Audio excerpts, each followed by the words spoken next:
আসসালামু আলাইকুম। সবাই কেমন আছেন? আশা করি সবাই ভালো আছেন। আজকে এই ফোনটি সামি ভাই পাঠিয়েছে, তার ছোট ভাইয়ের ফোন। উনি জানিয়েছে ফোনটি কাজ করা হয়নি। তো হয়তো ফোনটি পুরনো কিনেছিল, যে কাজ করা হয়েছে সে বিষয়ে তার ধারণা ছিল না। তো এই ফোনটি ভালো চলতো, একসময় বন্ধ হয়ে যায় এবং কি এই ফোনটির ফ্রন্ট ক্যামেরা কাজ করতো না। এটি হচ্ছে POCO X3 Pro। আর পাশে দেখুন, এখানে আমি দেখতে পাচ্ছি যে পেস্ট বেরিয়ে আসছে। এই ধরনের পেস্টগুলো একটু নিম্নমানের হয়ে থাকে। এই পেস্টগুলো অনেক সময় বেশি দেখা যায় যে সমস্যা করে। আমি আপনাদের দেখাবো। দেখুন, এই র‍্যামটি খুলে নিলাম এবং র‍্যাম CPU ওপেন করার পর এই মাদারবোর্ডের কি কন্ডিশন রয়েছে দেখুন। এখানে ইউভি অ্যাপ্লাই করা হয়েছিল। আর এই কর্নারে কিন্তু দেখুন বেশ কিছু বল কিন্তু এর আগে যখন রিবোলিং করে ইনস্টল করা হয়েছে আইসি, কানেকশন ঠিকঠাক মতো পায়নি। তো এটি অনেক গুরুত্বপূর্ণ। দেখা যায় এ কারণেও হতে পারে যে উনার ফ্রন্ট ক্যামেরা কাজ করতো না। কারণ উনি জানিয়েছে এই ফোনটি যখন ভালো ছিল তখন কিন্তু ফ্রন্ট ক্যামেরাটি কাজ করতো না। তো আমি খুব সুন্দর করে আইসির জায়গাটি খুব ভালোভাবে ক্লিন করে নেব এবং আশেপাশে যতটুকু দেখা যায় পরিষ্কার করে নেওয়ার চেষ্টা করব। এবং আরেকটি বিষয় দেখুন, এখানে সিপিইউর নিচে যে ক্যাপগুলো থাকে, এই ক্যাপগুলো কিন্তু ইউভি মাস্কিং করা হয়েছিল। কিন্তু কেন করা হয়েছে সে বিষয়ে আসলে আমার কোনো ধারণা নেই। আমি অনেক সময় দেখেছি যে ইউনিভার্সাল যে স্টেনসিলগুলো আছে এগুলো দিয়ে রিবোলিং করলে এই ক্যাপগুলো তুলে ফেলা হয়। তখন এখানে যেন সোল্ডারিং বলগুলো না বসে, সে কারণে কিন্তু ইউভি মাস্ক ব্যবহার করা হয়। তো এখানে যেহেতু ক্যাপগুলো ছিল, এখানে ইউভি ব্যবহার করার কোনো প্রয়োজন ছিল না। তারপরেও যারা করেছে তারা কী কারণে করেছে তারাই ভালো জানে। যা হোক, আমি এখন রিবলটা করে নেব আবার। খুব সুন্দরভাবে রিবলটা এক চান্সে করতে হবে, বল যেন ছোট বড় না হয়। আর এই সিপিইউটা যেহেতু আগে থেকে রিভলভ করা ছিল, সো এই সিপিইউটা সুন্দরভাবে রিভলভ করে ইনস্টল করলে আশা করা যায় ফোনটি অন হয়ে যাবে। এবং এই ফোনটির যে স্টোরেজ আইসি বা অন্যান্য আইসিগুলো সেগুলোতে কোনো হাত দেওয়া হয়নি এর আগে। শুধুমাত্র সিপিইউ রিবোলিং করা হয়েছিল। সো আশা করা যায় যে ফোনটি খুব সুন্দরভাবেই কাজ করে অন করা সম্ভব হবে। আমি সিপিইউ রিভলভ করে এখন ইনস্টল করছি এবং সিপিইউ ইনস্টল হয়ে গেলে আমি র‍্যামটি ইনস্টল করব। আর আরেকটি বিষয়, যে সিপিইউ ইনস্টল করার সময় আমার কাছে মনে হচ্ছে যে সিপিইউটি এক কর্নারে একটু বাঁকা আছে বা উঁচু আছে। এটি হওয়ার কারণ হচ্ছে যখন এই সিপিইউটি রিমুভ করা হয় ফার্স্ট টাইম, ওই সময় কিন্তু আঠা নিচে ব্ল্যাক পেস্ট আঠা থাকে, ওই সময় খুব হার্ড থাকে। সিপিইউ রিমুভ করার সময় আইসিটি অনেক সময় বাঁকা হয়, ব্যান্ড হয়ে যায়। এটি কিন্তু খুবই গুরুত্বপূর্ণ একটি বিষয়, এটি লক্ষ্য রাখতে হয়। তো আমার র‍্যামটিও ইনস্টল শেষ। এবার আমি সরাসরি মাদারবোর্ডে চেক করব ডিসপ্লে প্যানেল লাগিয়ে। তো এই মাদারবোর্ডটি রান হলে আমাদের পরবর্তী বিষয় হচ্ছে যে ওনার যে ক্যামেরা প্রবলেম ছিল সেই বিষয়ে দেখব যে ক্যামেরা প্রবলেমটি সলভ হয় কিনা। তো ক্যামেরা প্রবলেম করার একটি কারণ হতে পারে যেহেতু যে কর্নারের লাইনগুলো ওপেন হয়েছিল সেখানে কিন্তু ক্যামেরার লাইনও রয়েছে। তো হতে পারে সেখান থেকেই ক্যামেরার ফল্টগুলো হয়েছিল। তো এখন সেখানে অডিও এবং ক্যামেরা এই লাইনগুলো বেশিরভাগ রয়েছে। তো আমি একে একে চেষ্টা করব যে ফোনটি অন করার। দেখুন, এখানে ব্যাটারি একেবারে ডাউন রয়েছে। তো ব্যাটারি একটু আমি কুইক চার্জ দিয়ে চেষ্টা করব ফোনটি অন করার। তো একেবারেই ডাউন রয়েছে এবং সেই সাথে এখানে উনি পাসওয়ার্ড লিখে দিয়েছেন ফোনের। তো ডিসপ্লে প্যানেলে আমি দেখতেও পাচ্ছি না ঠিকঠাক মতো। তারপরেও একটু অপেক্ষা করব। আমার যে চার্জারের লোডিং সেটা দেখেও কিন্তু বোঝা যায় যে ফোনটি চার্জ নিচ্ছে কি নিচ্ছে না। তো অ্যাকচুয়ালি ফোনটি অন হবে, বাট ব্যাটারি অনেক লো রয়েছে আমার কাছে মনে হচ্ছে। আমি চেষ্টা করছি এবং আমি স্টিকারটি একটু তুলে দেখে নিলাম। তো চার্জার লাগিয়ে লম্বা সময় রাখতে হবে মনে হচ্ছে।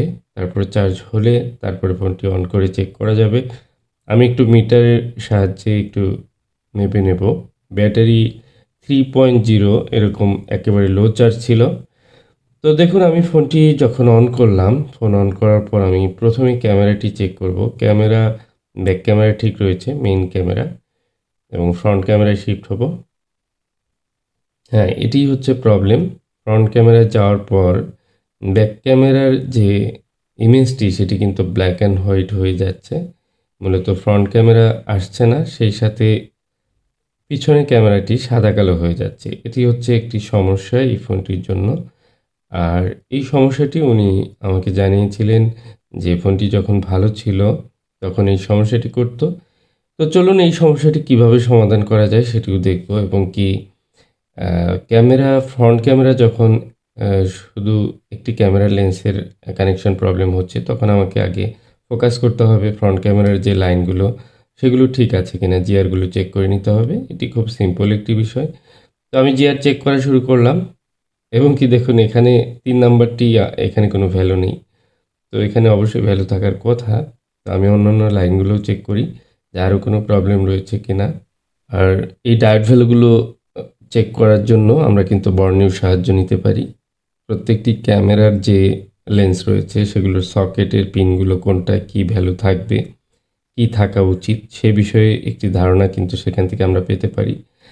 দেখুন সিএলকে ডাটা লাইনগুলো ক্যামেরার মধ্যে, কিন্তু এগুলো কিন্তু যেহেতু আপডেট ফোনগুলো, এই ফোনগুলোর কিন্তু প্রত্যেকটি লাইন অনেক গুরুত্বপূর্ণ।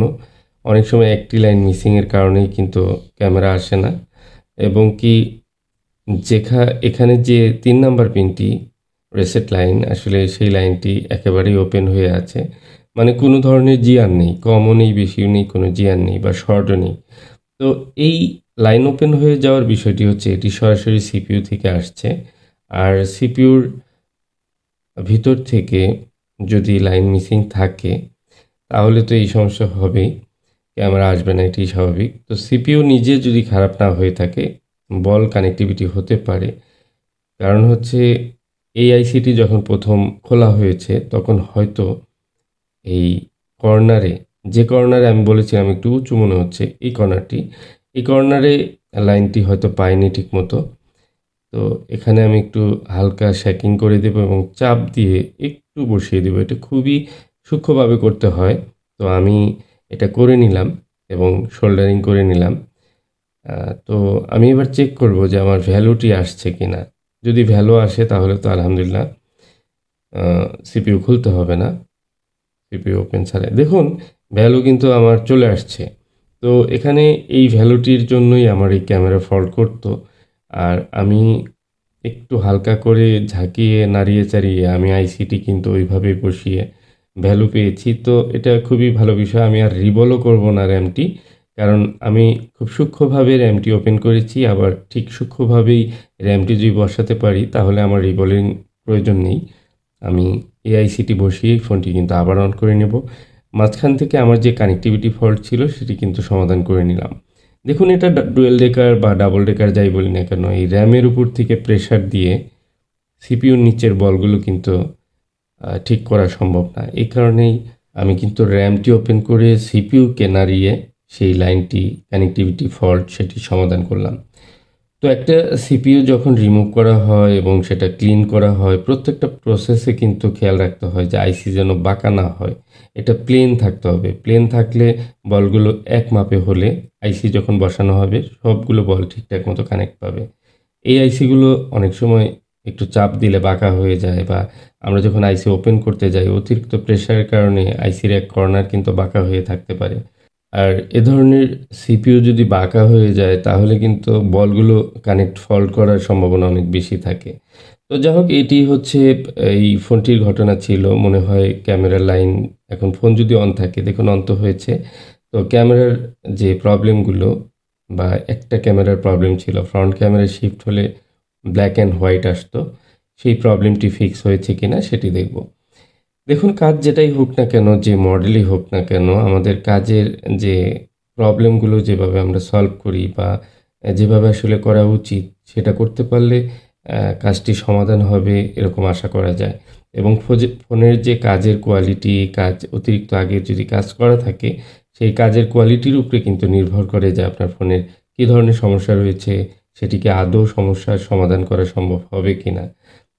তো এই ফোনটি এখন অন হোক, অন হলে আমরা ক্যামেরা চেক করব। আর সামি ভাই যেহেতু উনি 2টি ফোন পাঠিয়েছে, ওনার আরেকটি ফোন রয়েছে সেটিও কাজ করব। তো ওই ফোনটি অন রয়েছে, ওনার চার্জিংয়ের একটু সমস্যা আছে, বাকি সব ঠিক আছে। তো দেখুন আমি ক্যামেরা ওপেন করে নিলাম। তো ক্যামেরা অন হতে একটু সময় লাগছে। তো ফ্রন্ট ক্যামেরার রিসেট লাইন প্রবলেম ছিল। দেখুন ব্যাক ক্যামেরা এসেছে, তো আল্ট্রা ওয়াইড এসেছে এবং ফ্রন্ট ক্যামেরা এখন ঠিকঠাক মতো আসছে, কালারফুল এবং কি খুব সুন্দরভাবে কিন্তু ফ্রন্ট ক্যামেরা চলে আসছে।